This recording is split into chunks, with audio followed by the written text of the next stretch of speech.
Assalomu alaykum yana bir bor. Bu bizning 3-chi darsimiz bo'ladi va bu darsda biz brauzer konsol va konsol.log degan narsalarni tushunib o'tamiz.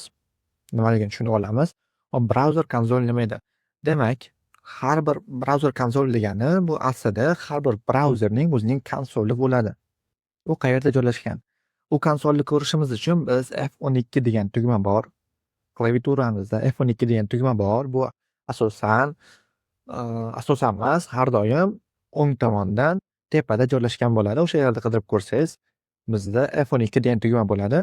Yoki sichqonchani o'ng tomonida bosib turib, eng oxirrog'ida har doim xohlagan brauzer esa eng oxirida yoki oxiridan bitta oldin посмотреть kod yoki shunga o'xshaydigan inglizcha bo'lsa ingliz tili bo'ladi. Bosib ko'ramiz va qarasangiz посмотреть kodda mana bu yerda developer window, ya'ni developerlar oynasi, dasturchilar oynasi ochiladi. Bu yerda dasturchilar oynasi va bu yerda qaraydigan bo'lsangiz, konsol degan bo'lim bor. Xo'p, u yerga o'tishdan oldin qaraydigan bo'lsangiz, elements yoki yana boshqa bir har xil dasturchilarga kerak bo'ladigan bo'limlar bor va bular dasturchilarga yaxshiroq ishlashga yordam beradi. Qanday? Masalan, biron bir muammo bo'lyapti. Qayerdir ishlamayapti, xohlagan natijaga chiqmayapti. Xo'p, uni qaytib tekshiradi deb o'ylaysizlar dasturda. Uni dasturchilar debug qiladi, tekshirib ko'rishadi. O'shani tekshiradigan joylar mana shu yerlar bo'ladi. Masalan, mana bu yerda network bor. Agar mana bu yerda internetda muammo bo'layotgan bo'lsa, network bo'limidan tekshirib olishimiz mumkin. Yoki vaqtinchalik saqlaydigan bo'limlar bor.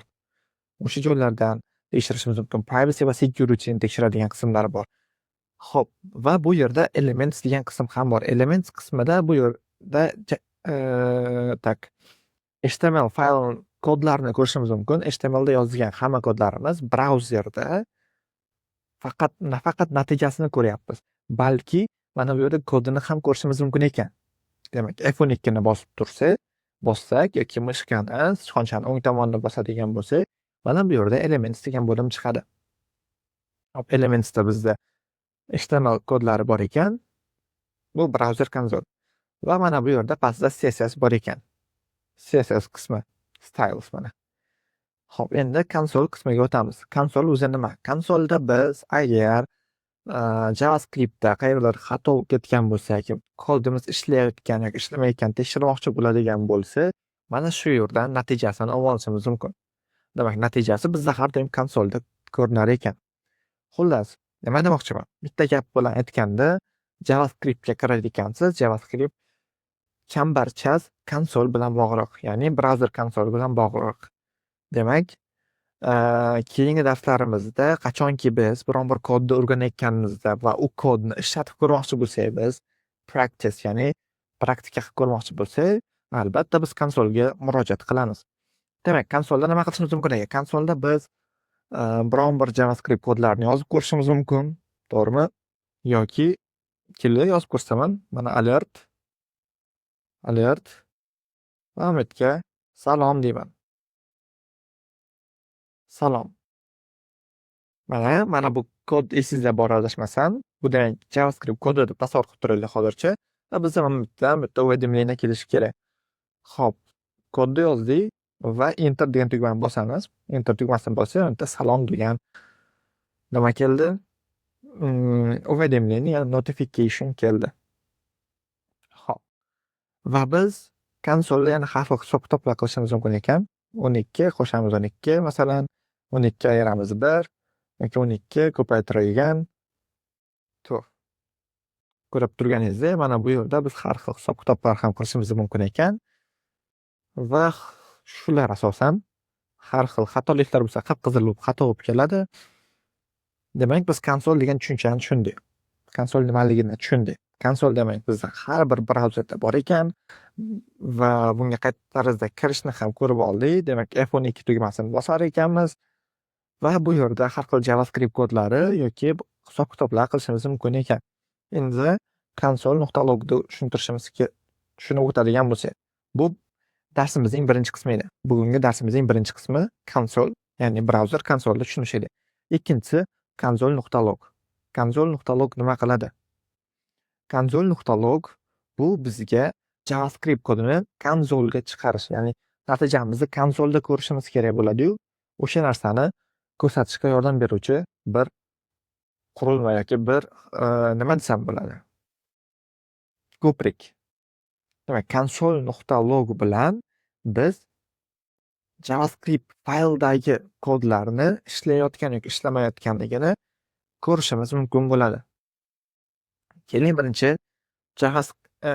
kodimizga o'tamiz va o'shani sinab ko'ramiz. Xo'p, qaraydigan bo'lsalaringiz, menda 3-darsda ham fayl papka ochib oldim. Uning ichida har doimgidek bizda index.html bor. Mana bu yerda oddiroq HTML kodimiz bor va ozroq CSSimiz bor. Men oldindan skript ochib qo'ydim. JavaScript fayl ochib qo'ydim. Ichida hech narsa yo'q, ko'rib turganingizdek. Va men buni albatta ulab qo'ydim. Esingizdan chiqmasin, biz bodyning tagida o'shani ulab qo'yishimiz kerak. Ya'ni siz nima qilasiz? Agar sal qiynalayotgan bo'lsangiz, tushuncham san nima kerak edi desangiz, masalan, hammasini o'chirib tashlab, qaytadan tushuntiraman. Sizlar bunaqa bir ochib olasizlar. Mana sizlarning HTML kodlaringiz xuddi shunday bo'lishi kerak va skript yordamida va nuqta slash yordamida ulab qo'yishimiz kerak o'zimizning nimamizda, JavaScript faylimizni, ya'ni orqasida .js bo'lgan faylni ulab qo'yishimiz kerak bo'ladi. Men uni ochib olib qo'yganman. Agar buni ochmagan bo'lsalaringiz, bunaqa sizlarda .js degan narsa chiqmaydi. Mana bu yerda skript degan narsa chiqmaydi. O'shaning uchun mana bu yerga e'tibor beringlar, mana bu yerda ochgan bo'lishingiz kerak bo'ladi. Bu narsada qay tarzda biz yangi fayl ochamiz? Mana bu yerda tepada turibdi new file degan narsa. O'shani bossak, yangi fayl ochiladi. Demak, men eski joyga qaytaman. Xo'p, script.js ulangan ichiga kiramiz va endi console.log. console.log va mana 12 deymiz. console.log 12. Tekshirib ko'ramiz brauzerimizda. Nima qilardik? F12 ni bosamiz yoki mishkani o'ng tomonida bosib turib, mana bu yerga konsol bo'limiga o'tamiz va qarasak, bizda 12 degan qiymat chiqyapti. To'g'rimi? Script.js ning birinchi qatorida. E'tibor beramiz. Demak, nechinchi qatordan chiqayotgani, qaysi fayldan chiqayotgani ham ko'rinar ekan. Agar buni bunaqasiga 9-qatorga qo'ysak-chi? 9-qatorga qo'yadigan bo'lsak, bu bizda nima deyapti? 12 9-qatordan chiqyapti deyapti. Yaxshi. Endi kelinglar bu yerga endi 12 qo'shamiz, 12 deb ko'ramiz. Ne chiqishi kerak? Javob 14 chiqishi. 24. JavaScript ning script.js ning 9-qatoridan 24 natijasi chiqyapti. Ko'rib turganlaringizdek, biz mana bu yerda kod yozyapmiz. Masalan, kod yozaylik deb tasavvur qilaylik. Mana bu yerda console.log degan narsamiz mana bu yerda chiqyapti. Tushunarli?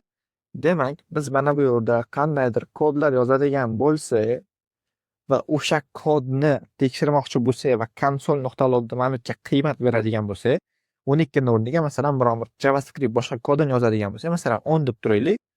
10 da biz qanaqadir JavaScript kod deb turaylik. Va mana bu yerga biz o'sha narsa chiqyapti. Agar qandaydir xatolik bo'lsa, xato deb chiqadi. Masalan, 10 ayiramiz salom. To'g'rimi? Bu qandaydir tushunarsiz narsa. 10 dan salom ayirib bo'ladi. Qaraymiz.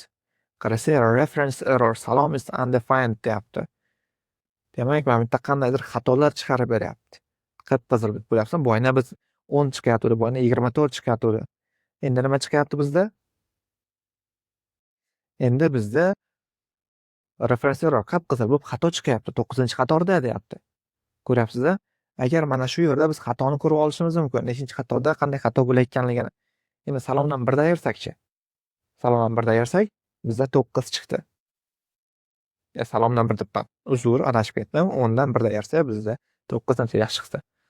Xo'p, endi biz keling note qilib olamiz, ya'ni konspekt qilib olamiz. Bugungi darsimiz nima edi? Bugungi darsimiz browser console deylik. Browser console